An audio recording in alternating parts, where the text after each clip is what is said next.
প্রিয় দিনী ভাই ও বোনেরা, আজকে আপনাদের কাছে তুলে ধরছি বুধবার দিনের নামাজের ব্যাপারে।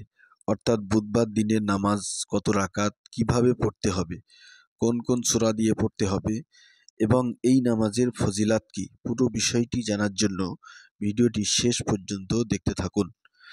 কিতাবের ভিতরে বর্ণিত আছে, হযরতে মুআয ইবনে জাবাল রাদিয়াল্লাহু তাআলা আনহু থেকে বর্ণিত, রাসূলুল্লাহ সাল্লাল্লাহু আলাইহি ওয়াসাল্লাম বলেছেন, যে ব্যক্তি বুধবার দুপুরের আগে 12 রাকাত নামাজ পড়ে এবং প্রত্যেক রাকাতে আলহামদু ও আয়াতুল কুরসি একবার, সূরা ইখলাস 3 বার এবং সূরা ফালাক ও সূরা নাস 3 বার পাঠ করে, তাকে আরশের নিকট থেকে ফেরেশতারা ডেকে বলে, হে আল্লাহর বান্দা, আবার আমল করো, তোমার পেছনের সব গুনাহ ক্ষমা করা হয়েছে। খোদা হাফেজ। আসসালামু আলাইকুম ওয়া রাহমাতুল্লাহি তাআলা ওয়া বারাকাতুহু।